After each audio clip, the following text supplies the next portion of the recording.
న్యాయపరంగా 42% రిజర్వేషన్లు ఇప్పించాల్సిన బాధ్యత మీద ఉంది. కానీ కోట్ల పేరు చెప్పో ఇంకేదో పేరు చెప్పి ఎగ్గొట్టే ప్రయత్నంలో భాగంగానే మీరు పార్టీ పరంగా ఇస్తారు.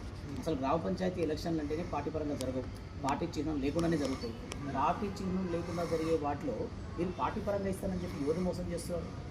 బీసీలని ఇంతకాలం మోసం చేస్తారు. సో ఇప్పటికైనా సరే ఎలక్షన్లు అనేటివి ఇప్పటికైనా పోస్ట్పోన్ చేసి సంప్రదింపుల ద్వారా కేంద్ర ప్రభుత్వాన్ని ఒప్పించి రాబోయే పార్లమెంటు సమావేశాలలో రాజ్యాంగ సవరణ కోసం పట్టుబట్టి కేంద్ర ప్రభుత్వాన్ని ఒప్పించి అఫీషియల్గా 42% రిజర్వేషన్ ఇవ్వడం తప్ప ఇంకో మార్గాన్ని బీసీలకు బీసీల పైన కాంగ్రెస్ పార్టీకి ప్రేమ ఉన్నది, అందుకని కులగణన చేసింది, ఢిల్లీకి ధర్నాలు చేసినాము, సో దానికి ఆర్డినెన్స్ కూడా తీసుకొచ్చినాము, సో అన్ని రకాల ప్రయత్నం చేసినాము. ఇక మా చేతులు ఏం లేదు, ఎలక్షన్ కూడా దాటిపోయే పరిస్థితి ఉంది కాబట్టి మేము స్థానిక సంస్థలో పార్టీల పరంగా వెళ్తున్నాం అన్నట్టు మాట్లాడుతున్నాం. మీకు 3,000 నిన్న మంత్రి శ్రీనివాస్ రెడ్డి గారు మాట్లాడుతూ 3,000 కోట్లు మాకు